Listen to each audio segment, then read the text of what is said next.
The Master and His Pupil, an English fairy tale. There was once a very learned man in the North Country who knew all the languages under the sun, and who was acquainted with all the mysteries of creation. He had one big book, bound in black calf, and clasped with iron, and with iron corners, and chained to a table which made fast to the floor.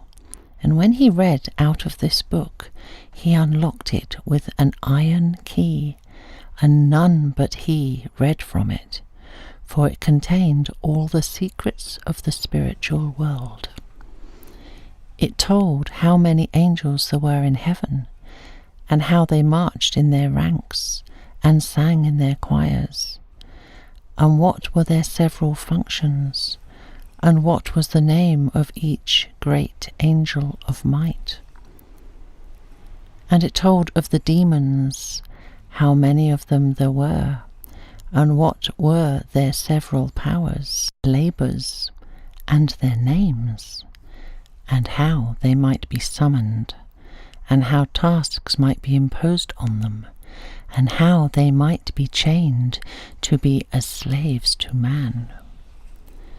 Now the master had a pupil who was but a foolish lad, and he acted as servant to the great master, but never was he suffered to look into the black book, hardly to enter the private room. One day the master was out, and then the lad, as curious as could be, hurried to the chamber where the master kept his wondrous apparatus for changing copper into gold, and lead into silver, and where was his mirror in which he could see all that was passing in the world, and where was the shell which, when held to the ear, whispered all the words that were being spoken by anyone the master desired to know about. The lad tried in vain with the crucibles to turn copper and lead into gold and silver. He looked long and vainly into the mirror. Smoke and clouds passed over it, but he saw nothing plain, and the shell to his ear produced only indistinct murmurings, like the breaking of distant seas on an unknown shore. "I can do nothing," he said, "as I don't know the right words to utter, and they are locked up in yon book." He looked round, and see, the book was unfastened. The master had forgotten to lock it up before he went out.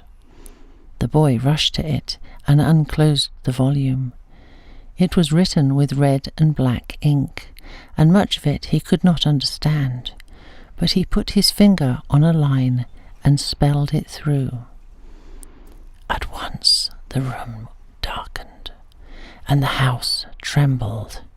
A clap of thunder rolled through the passage and the old room, and there stood before him a horrible, horrible form, breathing fire and with eyes like burning lamps.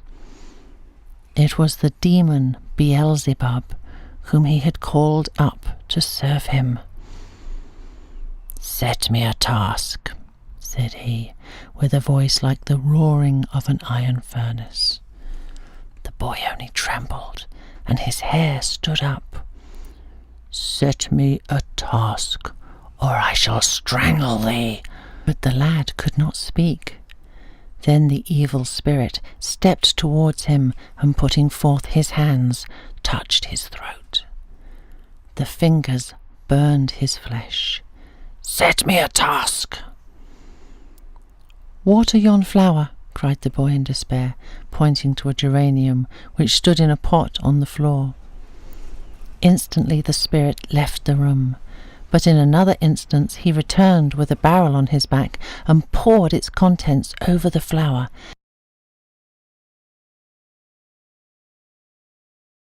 And again he went and came, and poured more and more water, till the floor of the room was ankle deep.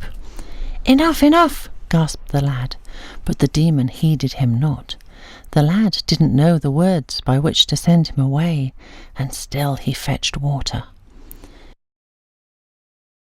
It rose to the boy's knees, and still more water was poured.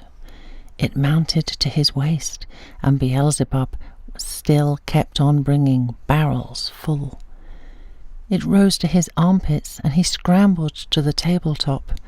And now the water in the room stood up to the window and washed against the glass, and swirled around his feet on the table. It still rose.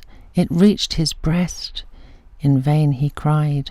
The evil spirit would not be dismissed, and to this day he would have been pouring water, and would have drowned all of Yorkshire. But the master remembered on his journey that he had not locked his book, and therefore returned, and at the moment when the water was bubbling about the pupil's chin, rushed into the room and spoke the words which cast Beelzebub back into his fiery home.